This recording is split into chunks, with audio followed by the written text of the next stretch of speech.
మనకి ఆరాధన అంటే పెద్ద లెక్క ఉండదు. మనకి నా కొరకు చనిపోయి తిరిగి లేచిన పునరుద్ధానపు దినము, ఆ దినాన్ని నేను దేవుని సన్నిధికి వెళ్ళాలి, రొట్టె విరవాలి. సహజంగా ఏం జరుగుతుందో చెప్పనా, మన బ్రతుకులు ఎలా ఉన్నాయి చెప్పనా, వీలుంటే వస్తాం, లేకపోతే సాయంత్రం.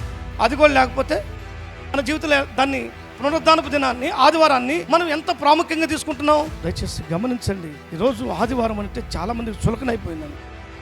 నేనేమంటానో తెలుసా, మీ పనులన్నీ చూసుకొని ఎప్పుడుకో మిగిలిన సమయం వచ్చి దేవునికి మనం ప్రాధాన్యత ఇస్తుంటాం. ముందు మన పనులకు ప్రాధాన్యత ఇస్తుంటాం, తర్వాత దేనికి ప్రాధాన్యత ఇస్తుంటాం. అంటే మన ప్రయారిటీ ఎవరుంది? మొదటి ప్రాధాన్యత ఎలా జరిగింది? అది అంత ఘనత ఊరికనే వచ్చిందంటారా? ఏం చేశారు వాళ్ళు? మనకి ఘనత కావాలి, కానీ సంఘానికి వచ్చిపోతున్నప్పుడు ఏం చేయాలి? ఎవరికి? ఏ నాయకత్వానికి నువ్వు అప్పగించుకుంటున్నావు, ఏ నాయకుడైతే ఆత్మీయంగా నడిపించగలడని ఎంచుకుంటున్నావు, ఏ కాపరైతే మిమ్మల్ని సరైనటువంటి వాక్యపు బోధలోకి బోధిస్తాడని అనుకుంటావు, ఎక్కడైతే శ్రేష్టమైనటువంటి వాక్యము ఉంది అనుకుంటామో అక్కడికి వెళ్ళి ఉందంటారా? నాయకులకి గొర్రెలకి సంబంధం ఉందంటారా? ఆదివారం వచ్చారు వెళ్ళిపోతే సరిపోతుంది కదా. మధ్యలో మీకు నాకు సంబంధం ఏంటి? ఆత్మ సంబంధమైన ఇది లేకపోతే మనం పాడైపోతాం. గమనించాల్సిన విషయం ఏంటంటే, దేవుని సన్నిధికి వచ్చినప్పుడు దేవుని యొక్క వాక్యమును మనము ఆ రోజు దేవుడు నాతో ఏం మాట్లాడుతున్నాడో అది స్పష్టంగా గ్రహించాలి.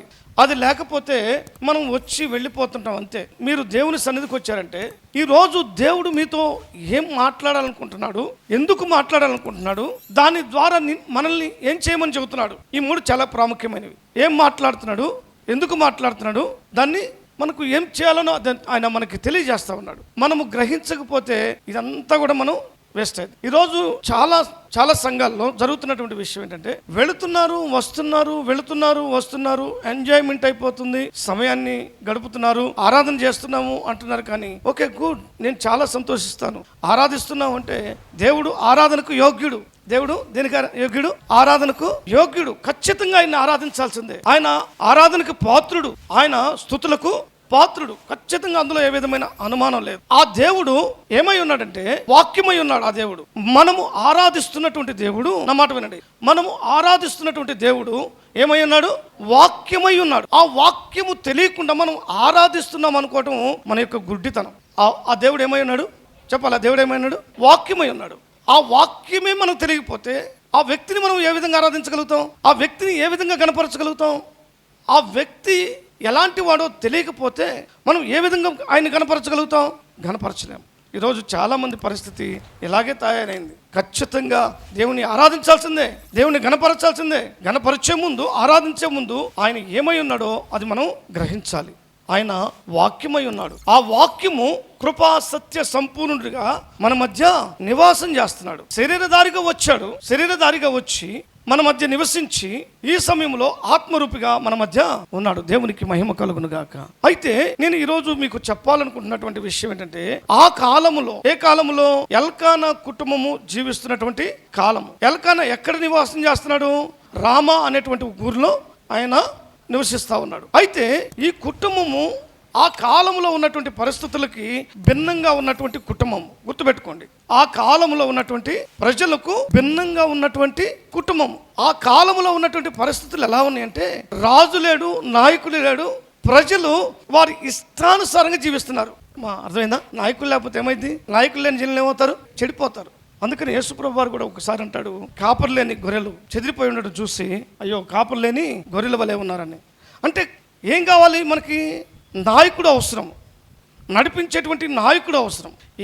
ఏ కుటుంబానికైతే నాయకుడు ఉంటాడో, ఏ సంఘానికైతే నాయకుడు ఉంటాడో, ఏ రాజ్యానికైతే నాయకుడు ఉంటాడో, ఆ కుటుంబము, ఆ సంఘము, ఆ దేశము సరి అయిన మార్గంలో ఉంటాయి. ఎందుకంటే నడిపించే నాయకుడు ఉన్నాడు కాబట్టి. నడిపించే నాయకుడు లేకపోతే, నడిపించే కాపరి లేకపోతే, నడిపించే కుటుంబంలో యజమానుడు లేకపోతే ఆ కుటుంబము అంత ఆత్మీయంగా క్రమమైనటువంటి జీవితాన్ని జీవించవు. న్యాయాధిపతుల కాలంలో చివరి న్యాయాధిపతి, మొదటి సమూయేలు గ్రంథము మొదటి 2 అధ్యాయాల వరకు కూడా సామ్సోను బ్రతికే ఉన్నాడని చరిత్ర చెబుతుంది. సామ్సోను సరైనటువంటి నాయకత్వము లేదు. మీకు అర్థమవుతుందా? అక్కడక్కడ కొన్నిసార్లు ఫిలిస్తీన్లు చంపాడు, కానీ ఫిలిస్తీన్ల చేతిలోంచి ఇశ్రాయేల్ని కాపాడినట్టుగా ఎక్కడ కూడా లేదు, విడిపించినట్టుగా ఎక్కడ కూడా లేదు. మీరు చూసినట్లయితే సామ్సోన్ యొక్క నాయకత్వంలో న్యాయాధిపతుల కాలంలో ఫిలిస్తీన్లను చంపాడు, ఫిలిస్తీన్ల మీద గొడవ పెట్టుకున్నాడు. కానీ ఫిలిస్తీన్ల బారి నుండి ఇశ్రాయేలును కాపాడును అనే పదం ఎక్కడైనా ఉందా? అసలు యేసుప్రభు దేవుడు సాంసోన్ని ఎందుకు ఎన్నుకున్నాడు? ఇశ్రాయేలుని నడిపించడానికి నాయకుడిగా ఉండటానికి ఎన్నుకున్నాడు, న్యాయాధిపతి. కానీ ఇక్కడ నాయకుడు ఏమైపోయాడు? సరిగా లేడు, సరైన నాయకత్వం లేదు. అందుకనే నాయకుడు లేడు, రాజు లేడు. ప్రజలు ఏం చేస్తున్నారు? ఎవరి ఇష్టాన్ని వాళ్ళు ఎట్లా పడితే అట్లా ప్రవర్తిస్తున్నారు, భయం లేకుండా ప్రవర్తిస్తున్నారు. బయలు దేవతలకు వాళ్ళు పూజిస్తున్నారు, విగ్రహాలకు పూజిస్తున్నారు, వారి ఇష్టాన్ని నెరవేర్చుకుంటున్నారు. ప్రియులారా, ఈ దినాన కూడా సంఘాల పరిస్థితి ఎలా అయిందంటే, సంఘానికి వెళ్ళేటువంటి నాయకులు ఎలా తయారయ్యారంటే, ఈ సంఘం కాకపోతే ఇంకొక సంఘం, ఇంకొక సంఘం కాకపోతే ఇంకొక సంఘం. నిన్ను నడిపించే నాయకుడు, నీ ఆత్మీయమైనటువంటి కాపరి ఎవరో గ్రహించలేని పరిస్థితుల్లో ఉన్నారు ఈరోజు విశ్వాసులు. అడగండి, మీరు ఎవరినైనా అడగండి, మిమ్మల్ని నడిపించే నాయకుడు ఎవరు అని అడగండి, మిమ్మల్ని నడిపించే కాపరి ఎవరు అడగండి, చెప్తారేమో. నాయకుడు అంటే ఏంటి? కనపడి ఇదిగో నేనున్నాను అది కాదు. సరైనటువంటి నాయకత్వం లేదు ఆ రోజుల్లో. ఏ రోజుల్లో? ఎల్కానా జీవిస్తున్నటువంటి కాలంలో. రెండోది, ప్రజలు కూడా వారి ఇష్టానుసారమైన జీవితాన్ని జీవిస్తున్నారు. ప్రజలు సరిగా లేరు, నాయకుడు సరిగా లేడు. ఇప్పుడు మందిరంలో ఉన్నటువంటి యాజకులు ఎలా ఉన్నారు? వారు బహు దుర్మార్గులుగా ఉన్నారు. వారు ఎలా ఉన్నారు చెప్పండి? బహు దుర్మార్గులుగా ఉన్నారు. దుర్మార్గులుగా కాదు, అసలు వాళ్ళు యెహోవాను ఎరగని వారుగా ఉన్నారు. కానీ వాళ్ళు ఏ ప్లేస్లో ఉన్నారు చెప్పాలి? ఏ ప్లేస్లో ఉన్నారు? ఎక్కడున్నారు? చాలామంది కాపరులు ఇలాగే ఉన్నారు. ఒక్కరినని కాదు కానీ పరిచర్య చేస్తూ ఉంటారు, సేవకులుగా ఉంటారు. కానీ నేను మొదట చెప్పాను, ఆరాధించేటువంటి ఆరాధకుడు ఎవరో తెలియకపోతే ఆయన మనం సరిగా ఆరాధించలేము. నడిపించే నాయకుడికి ఏ దేవుని పేరుని పెట్టుకొని, కాపరిని పేరు పెట్టుకొని నడిపిస్తున్నటువంటి ఆ కాపరికి క్రీస్తు ఏమై ఉన్నాడో తెలియకపోతే సంఘాన్ని కూడా సరైనటువంటి నాయకత్వంలోకి నడిపించలేరు. అక్కడికి వస్తున్నటువంటి వారు ప్రజలు దుర్మార్గులుగా ఉన్నారు. అలాంటి కాపరులు ఉన్నటువంటి పరిస్థితుల్లో అయినప్పటికీ ఇప్పుడు 3 చెప్పాను, సరైనటువంటి నాయకత్వం లేదు. ఏ కాలంలో? ఎల్కానా కుటుంబము జీవిస్తున్నటువంటి కాలంలో. మొట్టమొదటి చెప్తారా? సరైనటువంటి నాయకులు లేదు. తర్వాత ప్రజలు సరిగా లేరు. తర్వాత యాజకులు సరిగా లేరు. అలాంటి భయంకరమైన కాలంలో ఎల్కానా కుటుంబాన్ని దేవుడు మన ముందు పెడుతున్నాడు. ఈ రోజుల్లో కూడా సేమ్ సిచ్యువేషన్. ఆ రోజులకి ఈ రోజులకి తేడా ఏం లేదు. మనం అనుకుంటాం ఆ రోజుల్లో ఆ కాలాన్ని గురించి చెబుతున్నాడు. ఏ కాలాన్ని గురించి? ఎల్కానా జీవిస్తున్నటువంటి కాలం. మరి ఈ రోజు మనం జీవిస్తున్న ఈ కాలంలో ఎలా ఉంది పరిస్థితుల్లో? సంఘాల్లో సరైన నాయకత్వం లేదు. అందుకని సంఘాలు పాడైపోవడానికి కారణం ఏంటంటే నాయకులు సరిగా లేరు. రెండోది, ఆ సంఘానికి వస్తున్నటువంటి విశ్వాసులు సరిగా ఉండరు. నాయకత్వం సరిగా లేకపోతే విశ్వాసులు సరిగా ఆడుంటారు చెప్పండి? ఉంటుందా? లేదు. మూడోది ఏంటి? యాజకులు, నాయకుడు, అక్కడ పరిచర్య చేసే సేవకులు సరిగా లేరు.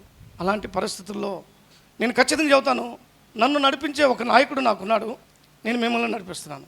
మనందరికీ దేవుడే నాయకుడు, ప్రధాన కాపరి దేవుడే. కానీ ఆత్మీయమైనటువంటి కాపరి, మన పైన మనల్ని నడిపించేటువంటి కాపరి, నడిపించేటువంటి ఒక నాయకుడు కావాలి. గుర్రానికి కళ్ళెం లేకపోతే ఏమవుతుంది? గుర్రానికి కళ్ళెం లేకపోతే తన ఇష్టానుసారంగా ప్రవర్తించింది.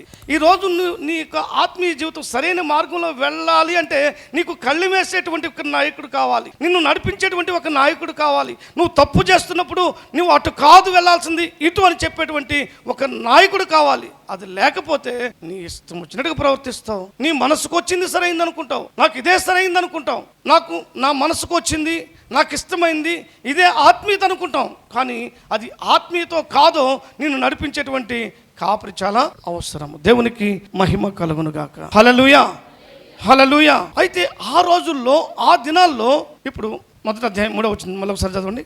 ఇతడు సిలోహునందున్న మ్రొక్కుటకును బలి అర్పించుటకును ఏటేట తన పట్టణమును విడిచి, అక్కడ ఆగండి, ఏటేట తన పట్టణమును విడిచి ఏం చేస్తున్నారు? దేవునికి వెళ్తున్నారండి. పరిస్థితులు బాగలేవు, నాయకుడు సరిగా లేడు, యాజకులు సరిగా లేరు. అయినప్పటికీ ఈ కుటుంబం ఏం చేస్తుంది? ప్రతి ఏటా క్రమము తప్పకుండా ప్రభువుని ఆరాధించడానికి వారికి వెళ్తూ ఉన్నారు.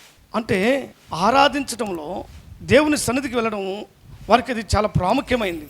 మందిరానికి వెళ్ళి బలి అర్పించడము అది చాలా ప్రాముఖ్యమైంది. ఆరాధించి రావడము అది చాలా ప్రాముఖ్యమైంది. అందుకనే వారు పరిస్థితుల వైపు చూడలేదు, అక్కడ ఉన్నటువంటి యాజకుల వైపు చూడలేదు, అక్కడ ఉన్నటువంటి నాయకత్వాన్ని చూడలేదు. ప్రజలు ఎలా ఉన్నా సరే వాళ్ళ సూప్ అంతా కూడా ఎక్కడ ఉందంటే దేవుని యొక్క వాక్యం మీద ఉందండి. దేవుని యొక్క వాక్యము, ధర్మశాస్త్రములో ఏదైతే దేవుడు చెప్పాడో అది నెరవేర్చడమే వాళ్ళకి చాలా ప్రాముఖ్యమైంది. చూడండి, ద్వితీయోపదేశ ఖండము 12వ అధ్యాయము 5వ వచనం నుండి 7వ వచనం వరకు మనం చదువుదామా?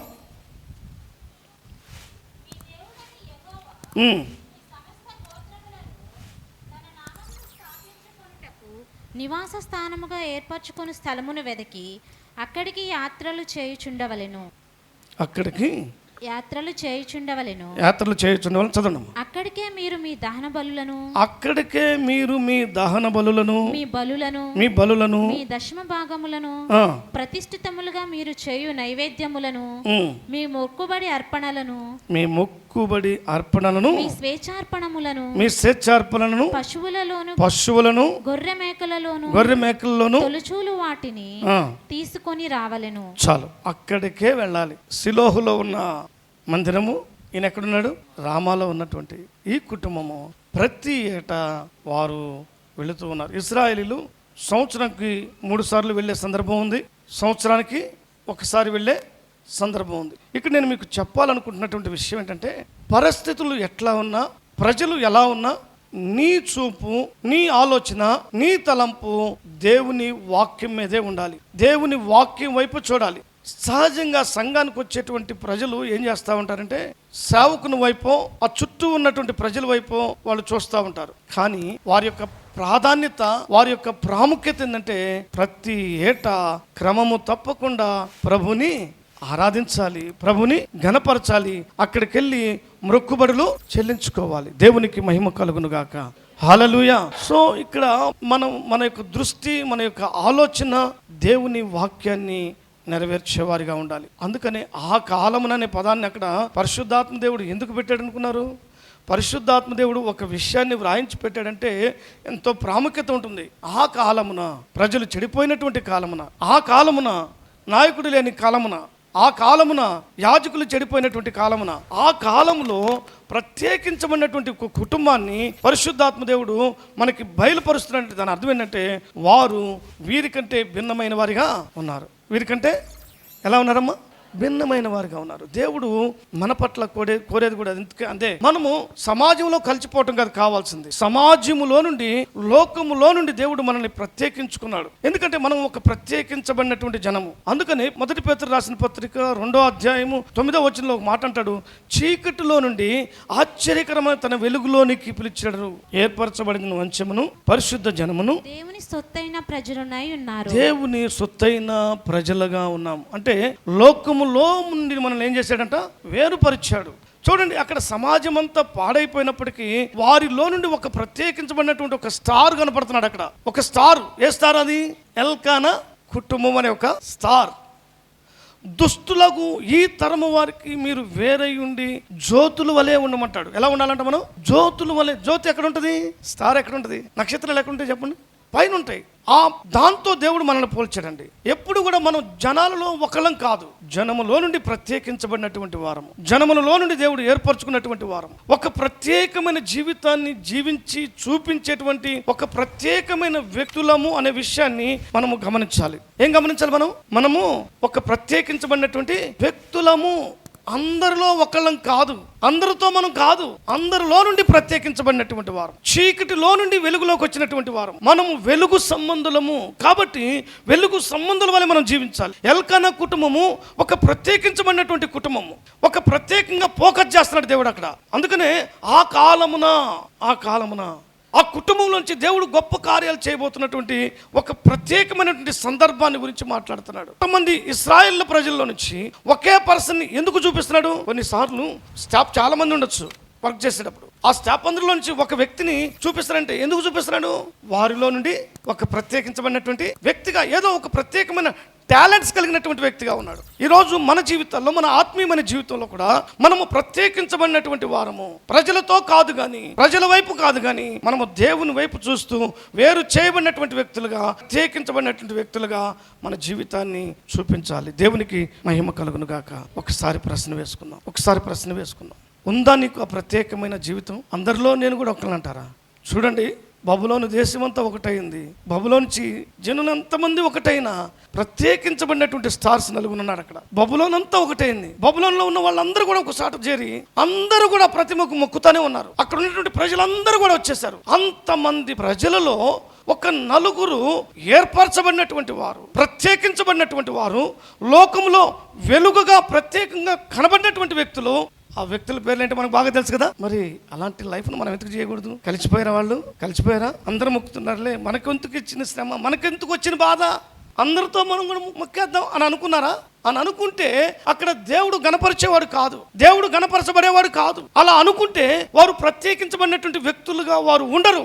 డే 1 బబులోన్కి ఎప్పుడైతే వెళ్ళారో ఆ రోజు మొదలుకొని వారు ప్రత్యేకించబడిన వారుగానే ఉన్నారు. నీవు రక్షింపబడిన నాటి నుండి ఎప్పుడైతే ప్రభు నిన్ను దర్శించాడో, ఎప్పుడైతే ప్రభువుని నీవు దేవునిగా అంగీకరించావో ఆ రోజు నుండి నీవు నీ జీవితంలో ఒక ప్రత్యేకమైన వ్యక్తిగా నీవు కనబడాలి. ఎందుకంటే నీలో దేవుడు ఉన్నాడు, నీలో వెలుగున్నది, నీలో చీకటి లేదు.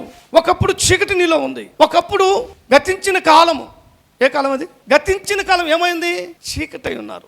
గతించినటువంటి కాలము చీకటి కాలము. కానీ ఇప్పుడు మనం ఏమై ఉన్నాము? వెలుగుకి చీకటికి ఏమైనా పొత్తుంటుందా? మరి మనం ఎంత కలిసిపోతున్నాం? వెలుగు సంబంధం అని చెప్పుకుంటున్నాం కానీ వెలుగు సంబంధం కలిగినటువంటి జీవితాన్ని మనం జీవించట్లేదు. మనం ఒక ప్రత్యేకించబడినటువంటి వారం. చూడండి, ఎల్కానా కుటుంబం ఒక ప్రత్యేకించబడినటువంటి కుటుంబం, రామాలో ఉన్నటువంటి కుటుంబము, ఎల్కానా కుటుంబము ఒక ప్రత్యేకించబడినటువంటి కుటుంబం. అందుకని దేవుడు అక్కడ ప్రత్యేకంగా చెప్పాడు. ఏటేటా వారు షిలోహులో ఉన్న దేవుని మందిరానికి వెళుతున్నారు. వారు మానుకోలేదు, క్రమం తప్పలేదు. ప్రతి ఏటా క్రమముగా ఆరాధించడానికి ఎక్కడికి వెళ్తున్నారు?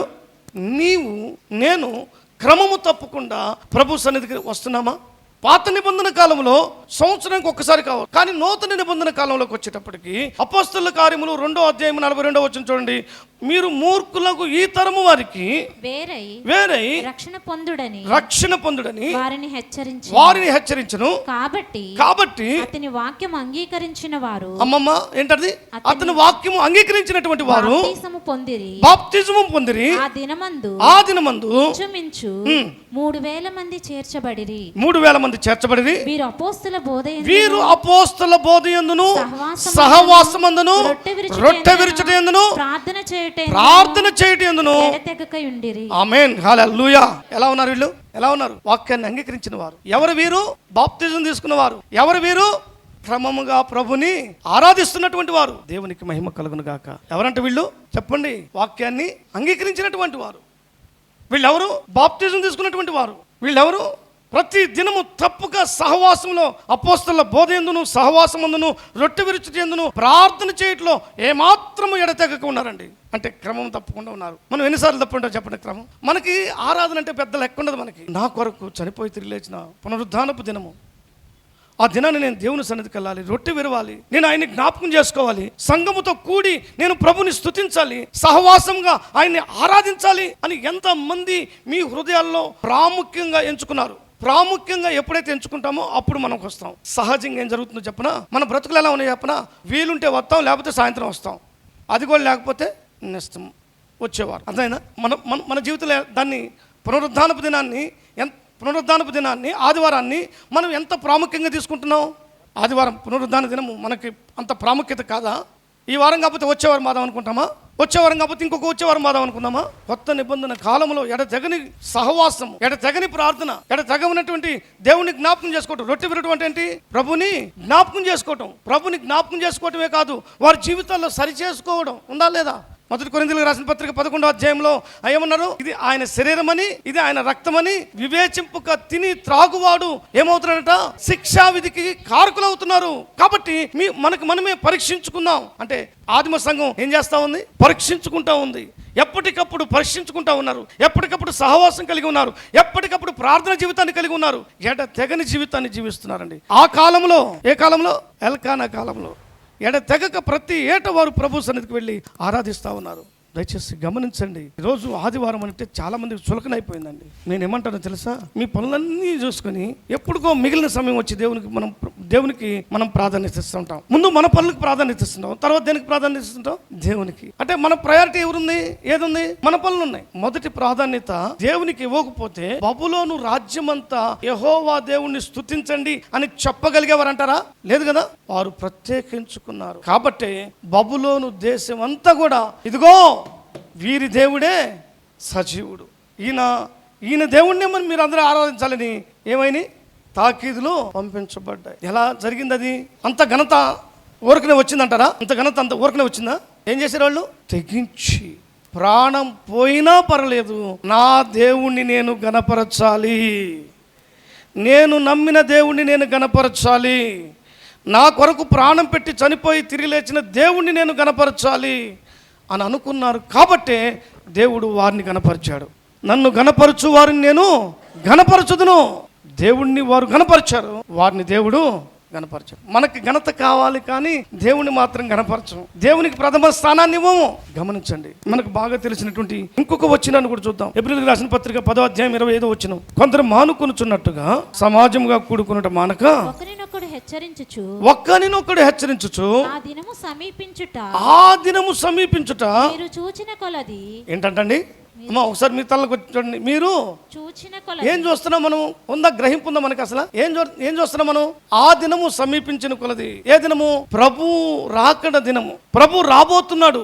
ఆయన యొక్క సూచనలు చెప్పినటువంటి మాటలు సంపూర్ణంగా నెరవేరుతున్నటువంటి ఆ చూపు, ఆత్మీయమైనటువంటి చూపు, ఆ చూపు చూచిన కొలది మరీ ఎక్కువగా మీరు అలాగు చేయుచు ప్రేమ చూపుటకును సత్కార్యములు చేయుటకును ఒకరినొకరు పురుకొల్పవలనని ఆమేన్. చప్పట్లు కొట్టి ప్రభు నామాన్ని స్తుతిద్దాం. ఇక్కడ రెండు విషయాలు, ఒకటి చూడాలి, రెండోది ఆలోచించాలి. సంఘానికి వచ్చిపోతున్నప్పుడు ఏం చేయాలి? లేఖనాలను చూడాలి. ఇదిగో ఆయన రాబోతున్నాడు. ఆ దినము సమీపించిన కొలది, చూచిన కొలది మరీ ఎక్కువగా మన సహవాసంలో ఎడతెగక ఉండాలి, మరి ఎక్కువగా కూడుకుందాం. అందుకనే కొందరు మానుకొనుచున్నారు. ఏమవుతున్నారట? మానుకుంటున్నారు. కారణాలు ఎన్నైనా కావచ్చు అని వారిని అలా మానుకోవద్దు, మరి ఎక్కువగా కూడుకోండి. ఎందుకంటే దేవుని రాకడ సమీపంగా ఉంది. ప్రభు చిత్తంలో ప్రకటన గ్రంథం గురించి అనేకమైన విషయాలు బోధించాలని ఆశపడుతున్నాను. దేవుని రాకడ సమీపంగా ఉంది. ఆయన ఎప్పుడు వస్తాడో తెలియదు. ఆయన రాకడకు మనం సిద్ధపడాలి, ఇతరుల్ని సిద్ధం చేయాలి. అది దేవుడు మనకి ఇచ్చినటువంటి ఒక ప్రత్యేకత. మనం సిద్ధపడాలి, ఇతరుల్ని సిద్ధపరచాలి, పురుకొల్పాలి. వెనక ఎవరైతే పడుతున్నారో ఈరోజు చాలా, ఎందుకు ఈ మాటలు మాట్లాడుతున్నాయంటే సెల్ఫిస్టులు చాలా ఎక్కువ అయిపోయారండి. తెలుసా? అంటే దాని అర్థం ఏంటి? స్వార్థపూరితమైన జీవితం. భక్తి కూడా స్వార్థపూరితమైన భక్తే. నేను బాగుండాలి, నా కుటుంబం బాగుండాలి, నా జీవితం బాగుండాలి, నాకు ఇదే భక్తి. భక్తి ఈరోజు ఏ భక్తే తెలుసా? ఈరోజు భక్తి ఏంటో తెలుసా? చెప్పండి, ఏ భక్తి ఈరోజు? స్వార్థపూరితమైన భక్తి. నేను వస్తే చాలు, ఎదుటోళ్ళు ఎట్టబోతే నాకు సంబంధం లేదు, ఎవరు బలహీనంగా ఉంటే నాకెందుకు, నేను ప్రార్థన చేస్తున్నానా, నేను చర్చికి వస్తున్నానా, నేను పాట పాడుతున్నానా, దీంట్లో ఏం కనపడుతుంది మనకి? ఏం కనపడుతుందమ్మా? ఇప్పుడు ఆలోచన ఎట్లా వస్తుంది మనకి? ఈ వాక్యం మనం ఎన్నోసార్లు చదివాం కదా, చదివారు ఈ వాక్యం. మరి చదివినప్పుడు ఈ వాక్యం మనతో మాట్లాడలేదు అంటారా? ఈ వాక్యం మనతో మాట్లాడితే మనం ఎంతమందిని పురికొల్పాము, ఎంతమందిని ప్రోత్సహించాము, ఎంతమందికి మనం సత్కార్యం చేయగలిగాము, అది అవసరం లేదు మనకి. చూడండి, మనం అందరిలాగా ఒకరిలా అయిపోతున్నాం, అది నా బాధ. అందరిలో ఒకరిలాగా అయిపోతున్నాం, అందరు ఎలా ఉన్నారో అలాగే ఉంటున్నాం. కానీ నీవు దేవుని సంఘానికి వస్తున్నప్పుడు, దేవుని మందిరానికి వస్తున్నప్పుడు మనము చేయవలసింది ఏంటంటే ఒకరినొకరు ఏం చేయాలంట? పురుకొల్పాలి. హెచ్చరించడం అంటే బలపరచడం, రుబాబు చేయడం కాదు. ఆ పదం హెచ్చరించడం మనకి ఎట్లా ఉంటుందంటే, హెచ్చరించడం వేరు, బలపరచడం వేరు. బలపరచాలి, మనం ప్రోత్సహించాలి. అలా ఆలోచన చేస్తాం. సంఘానికి సహవాసంలో ఉన్నప్పుడు అలాంటి ఆలోచన వస్తుంది. మనం సంఘానికి సరిగా రాకపోతే మనకు ఆలోచన నుంచి వస్తుంది, రాదు కదా. ఒకటి ఏం చూడాలి? దేవుని యొక్క లేఖనాలని చూడాలి. రెండోది ఏం చేయాలి? పురుకొల్పాలి. లేఖనాలను చూడాలి, పురుకొల్పాలి. అది దేవుడు మనకి ఇచ్చినటువంటి ప్రత్యేకత. అమ్మా దయచేసి గమనించండి. ఆ దినాల్లో, ఆ కాలంలో ఎవరు పట్టించుకున్నా ఎవరు పట్టించుకోకపోయినా, ఏం చేసినా ఎల్కానా కుటుంబం చక్కగా వెళ్ళి ప్రతి ఏటా వెళ్ళి ప్రభుని ఆరాధిస్తూ ఉండేవాళ్ళు. ఈ దినాన సంఘానికి ఆయన నాయకుడుగా ఉన్నాడు. గలతీయులకు రాసిన పత్రిక 1వ అధ్యాయము 14-15 వచనాలు చూడండి. విశేష ఆసక్తి గలవాడనై నా స్వజాతీయులలో నా సమాన వయస్కులైన అనేకుల కంటే యూదుల మతములో ఆధిక్యత నొందితినని నా నడవడిని గూర్చి మీరు వింటిరి. అయినను తల్లి గర్భమునందు పడినది మొదలు. చూడండి, అయినను తల్లి గర్భములో పడింది మొదలుకొని నువ్వు ప్రత్యేకపరిచి తన కృపచేత నన్ను పిలిచిన దేవుడు నేను అన్యజనులలో కుమారుని ప్రకటింపవలనని. ఎక్కడంట? అన్యజనులలో తన ప్రియ కుమారుని ప్రకటింపవలనని ఆయనను నా యందు బయలుపరచ అనుగ్రహించినప్పుడు మనుష్య మాత్రులతో నేను సంప్రదింపలేదు. చాలా ఇక్కడ మనము చదువుకున్నటువంటి ఈ 14-15 వచనాల్లో మనం చూసినట్లయితే అపోస్తులైన పౌలు తన సాక్ష్యాన్ని చెప్తా ఉన్నాడండి. ఇప్పుడు ఏ కాలంలోకి వచ్చాం? అపోస్తుల పౌలు యొక్క జీవితాన్ని గురించి మనం చూసినట్లయితే నాకు విశేష ఆసక్తి గలవాడినై అన్నాడు. విశేష ఆసక్తి అంటే ఎక్కువ ఆసక్తి.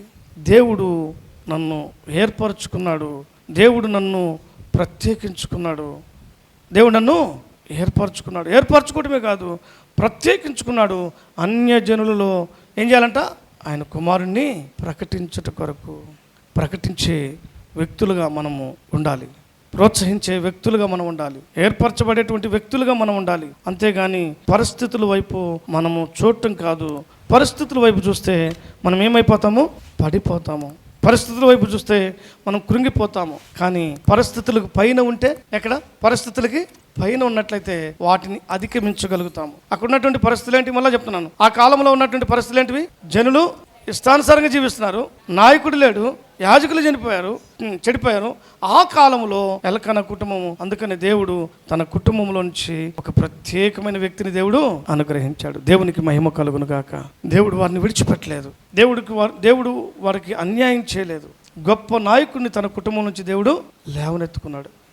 మీకు అర్థమైందా? మనము ప్రభుని ఆరాధించే విషయంలో ఎలా ఉండాలి?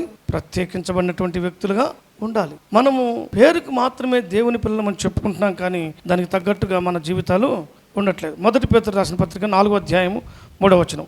మనము పోకిరి చేష్టలు, దురాశలు, మద్యపానము, అల్లరితో కూడిన ఆటపాటలు, త్రాగుబోతు విందులు, చేయదగని విగ్రహ పూజనలు మొదలైన వాటియందు నడుచుకొనుచు అన్యజనుల ఇష్టము నెరవేర్చుచుండుటకు, అన్యజనుల యొక్క ఇష్టమును నెరవేర్చుటకు గతించిన కాలమే చాలును. గతించిన కాలమే. ఏ కాలం అది? గతించిన కాలం చాలు. ఇంకా ఫుల్ స్టాప్ పెడదాం. మనము ప్రత్యేకించబడినటువంటి వారిగా మన జీవితాల్ని సమర్పించుకుందాం. ప్రత్యేకించబడిన వారిగా ఉండాలని దేవుడు కోరుకుంటున్నాడు. పౌలుని దేవుడు ప్రత్యేకించుకున్నాడు, ఏర్పరచుకున్నాడు. మనల్ని కూడా దేవుడు ఏర్పరచుకున్నాడు. రామాలో ఉన్న కుటుంబాన్ని ఏ విధంగా అయితే చూపించాడో అలాగునే దేవుడు ఈ దినాన మనల్ని కూడా అలాగే ఉండమంటున్నాడు. ప్రజల్లో కలిసిపోలేదు, ప్రజలు ఇష్టానుసారంగా నెరవేర్చినట్టుగా వాళ్ళు నెరవేర్చలేదు, కానీ వారు క్రమము తప్పకుండా ఆడికెళ్ళారు. ఆ కాలంలో తప్పక అక్కడికే వెళ్ళాలి. వాళ్ళు ఎక్కడికి? షిలోకులోకి వెళ్ళాలి. ఇంక వేరే సాటికి వెళ్ళడానికి వీలు లేదు. ఎందుకంటే అక్కడే దేవుని మందస్సము ఉంది. కానీ ఇప్పుడైతే దేవుడు మనకి మంచి చక్కటి అవకాశాన్ని ఇచ్చాడు. ఏంటో తెలుసా? మనము ఆత్మీయంగా ఎక్కడ ఎదగగలము, ఎక్కడ మనల్ని గద్దించేటువంటి సరైన బోధ ఉంది, మనము ప్రత్యేకంగా ఏర్పరచుకునేటువంటి స్థలము వెతకి అక్కడికి మనం వెళ్ళవచ్చు. ఇప్పుడు నేను చెడిపోయినటువంటి ఆ సంఘానికి వెళ్ళమని చెప్పట్లేదు, చెడిపోయినటువంటి ఆ కాపర్ దగ్గరికి నేను వెళ్ళమంటలేదు, చెడిపోయిన ఆ ప్రజల దగ్గరికి నేను వెళ్ళమంటలేదు. కానీ ఈరోజు దేవుడు మనకు ఒక ప్రత్యేకమైన అవకాశాన్ని ఇచ్చాడు. ఏంటో అవకాశం తెలుసా? సరైనటువంటి మార్గాన్ని ఎన్నుకోవటానికి. నీవు ఎక్కడ ఆత్మీయంగా ఎదగగలవో, ఎక్కడ దేవుని వాక్యం చేత గద్దించబడవో, ఎక్కడైతే నువ్వు సరిచేసుకోమని చెప్పగలిగే వాక్యపు బోధ ఉంటుందో అక్కడ నువ్వు వెళ్ళాలి. అక్కడ నీ ఆత్మీయమైన జీవితాన్ని సరిగా జీవించాలి. అక్కడ ఉన్నటువంటి నా నాయకత్వానికి నువ్వు లోబడాలి. అందుకని ఏమన్నాడంటే హెబ్రీయులకు రాసిన పత్రిక 13వ అధ్యాయం 17వ వచనంలో, మీ పైన నాయకులుగా ఉన్నవారి లెక్క అప్పచెప్పవలసిన వారిని లెక్క అప్పచెప్పవలసిన వారి వలె మీ ఆత్మలను కాయొచ్చున్నారు. వారు దుఃఖముతో ఆ పని చేసిన మీకు నిష్ప్రయోజనము గనుక దుఃఖముతో కాక చేయునట్లు వారి మాట విని వారికి లోబడి ఉండుడి. ఎవరికి? ఏ నాయకత్వానికి నువ్వు అప్పగించుకుంటున్నావు, ఏ నాయకుడైతే ఆత్మీయంగా నడిపించగలడని ఎంచుకుంటున్నావు, ఏ కాపరైతే మిమ్మల్ని సరైనటువంటి వాక్యపు బోధలోకి బోధిస్తాడని అనుకుంటావు, ఎక్కడైతే శ్రేష్టమైనటువంటి వాక్యము ఉంది అనుకుంటామో అక్కడికి వెళ్ళి అక్కడ ఉన్నటువంటి నాయకత్వానికి మనం లోబడాలి. నాయకుడు గద్దిస్తే ఆ గద్దింపుకు విధేయత చూపించాలి. ఉందంటారా? నాయకులకి కాపరికి గొర్రెలకి సంబంధం ఉందంటారా? నేను అందుకని మన వాళ్ళకి చెప్తా ఉంటాను, ఎక్కువ ఖాళీగా ఉన్నప్పుడు ఫోన్ చేస్తూ ఉండండి. మన వాళ్ళు కూడా చేస్తూ ఉంటారు, నేను కూడా చేస్తూ ఉంటాను కొంతమందికి. ఎందుకు చేయాలి? ఆదివారం వచ్చారు వెళ్ళిపోతే సరిపోద్ది కదా, మధ్యలో మీకు నాకు సంబంధం ఏంటి? ఆత్మ సంబంధమైన నాయకత్వం. ఇది లేకపోతే మనం పాడైపోతాం. నాయకులు లేని జనులు ఏమవుతారు? చెడిపోతారు. అందుకనే నాయకుడు చాలా అవసరము. ఆ నాయకుడికి దగ్గరగా ఉండడం అవసరము. ఆ నాయకుని యొక్క నడిపింపులో ఉండడం చాలా అవసరం. కాబట్టి మనం ఈ విషయాలు గమనిద్దాం.